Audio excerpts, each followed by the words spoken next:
Hello everyone, Vincent Theo from HDTV Test here. This week, LG Information Display, which presumably is a subsidiary of LG Electronics, has launched a new 163-inch Micro LED TV for the commercial market, but you can also use it for an ultra-luxury home theater installation in the home, assuming you have an extremely big mansion, of course.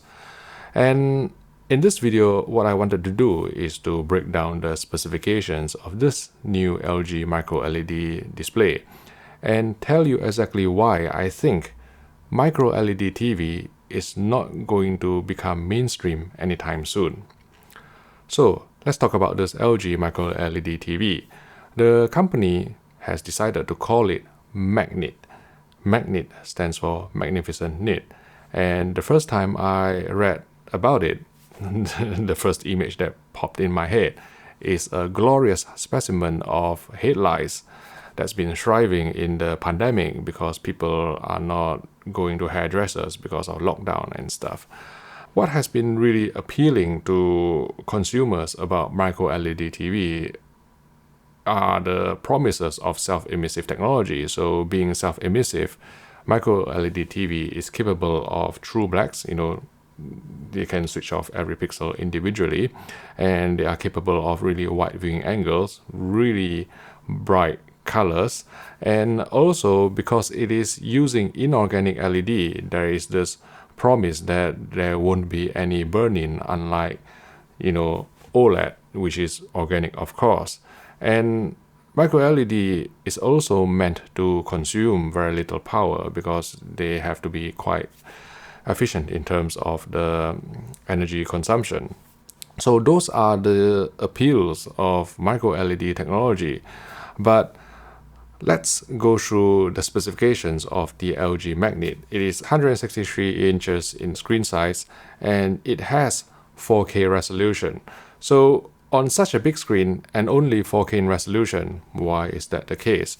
So if you looked at my previous videos of Micro LED displays, let's say from the likes of Samsung in terms of the wall and also Sony in the form of their crystal LED, you will know that these super large Micro LED displays are made up of individual modules, tiles that are stacked together, arranged together to build a massive display. And that is the case with the LG Magnit as well. So it will be using a cabinet or module that is called LSAB009, and the 9 at the end stands for the pixel pitch of merely 0.9 millimeters. Now technically 0.9 millimeters doesn't qualify it as Micro LED. It is probably more in the domain or region of mini LED TV. But I think with marketing, no one is going to be bothered about semantics, so they will keep calling it Micro LED TV. And the thing with Micro LED when used as a TV display application is that they have to use a pick and place transfer process to actually place the LEDs physically onto the backplane. Now, the LG Magnit or LG LSAB009 will be using chip on board technology, which will provide a higher packing density than the traditional SMD or surface mount device technology used by LEDs in the past. But still, they can only make it into a pixel pitch of 0.9 millimeters, which means that there will be a fairly sizable gap. I say fairly sizable, but it's pretty microscopic. But in resolution terms, this means that they can't actually put 8K resolution in even such a large screen, because each of the module, the LG LSAB009, will only have a resolution of 640 times 360. So it's actually 360p. Basically the resolution that you encounter when you are the first to click on a YouTube video and the YouTube video still hasn't been processed to HD or even 4K resolution. But that's the reason why you can't actually put 8K resolution into a big screen, even a screen as big as 163 inch because of the pixel pitch. And you know me with my props, right? And I love using props, in all areas of my life. So here I'm going to be using a chopstick and a grain of rice. I don't know whether you can actually see it from the camera with this sort of lighting, but imagine that the pick and place process is like this. So the machine that is responsible for placing the LED or micro LED or mini LED will be the chopstick, and then the individual LED will be this grain of rice here. So at the current state of the technology, in terms of the manufacturing process, the process has to be done in this way, individually, one by one. And the precision that is required to place this LED, is dependent on how accurate, and how much tolerance is there in terms of the thickness of the chopstick itself. So imagine you have to put on a 4K screen 8 million micro LEDs and individually without any defects whatsoever, which is why the yield is actually extremely low. Obviously, they make it in modules, and in the module there will only be 640 times 360 LEDs that is required for each module. But if one is defective, the module has to be discarded, and they can't actually use the module, which is why the yield rate is so low for micro LED TVs, and also the time that is needed to use this pick and place technology to actually place it on board. Now, the LG LSAB009 will be using chip on board technology, which is more efficient, faster to process, but it still takes a long time, much longer than traditional LCD or OLED technologies, which uses thin film area processors, which is much quicker. And basically, people are trying to move towards inkjet printing because it is the holy grail. Basically, you just print it out, solve every problem in one go in terms of the time, the efficiency, and the yield. But with micro LED, the yield is extremely low. The manufacturing period is extremely long, which is why the price is, really astronomical. I would say that it is not really attainable by a normal consumer. And when I read comments about people thinking that, right, because OLED has the risk of burning, I'm going to wait for micro LED, you will be waiting for a very, very long time. Because let's put it this way.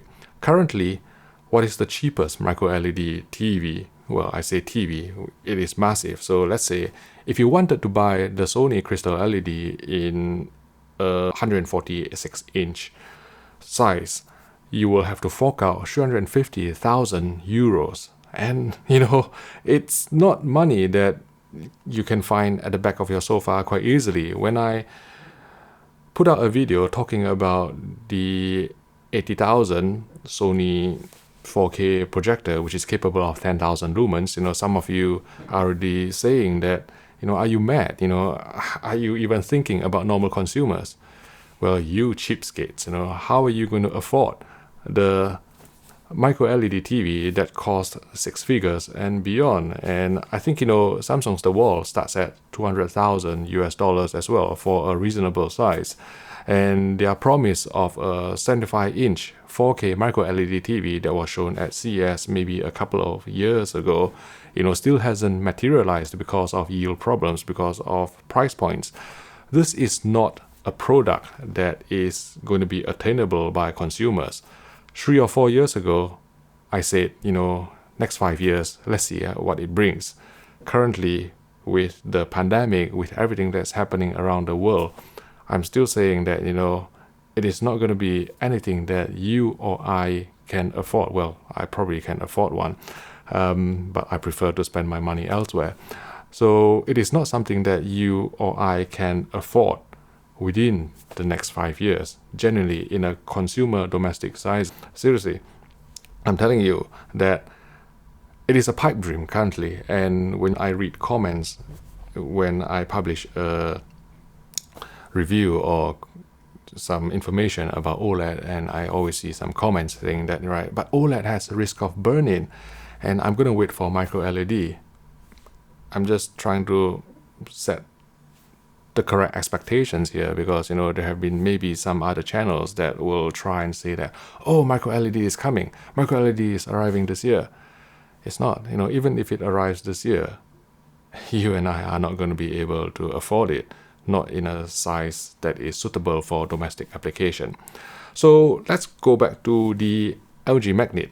It will be using chip-on-board technology, so that's a COB technology. It will be 163 inches in screen size, and it will have a 4K resolution, and it is capable of a typical brightness of 600 nits, peak brightness of 1200 nits. Now, I think with micro LED, what you really want is the contrast and the viewing angles. So basically, it has true blacks and really high brightness, even beyond that of OLED. But I think currently it is a pipe dream. And to anyone who posts in the YouTube comment section that, OLED is over, micro LED is the future. Yes, it is the future, but it is not within the next 5 to 10 years.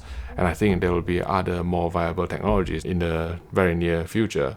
And until they can solve this pick and place process, until they can solve the pixel pitch problem, get higher resolution in, until they can solve the modular approach. So again, another problem of micro LED displays, because of their method of using modules, sometimes you will see seams or lines between where each individual module is attached to each other. And that's part of the reason why when Samsung showcases their micro LED, the wall at CES, they always put a barrier around these prototype displays to prevent people from going too close and seeing the seams.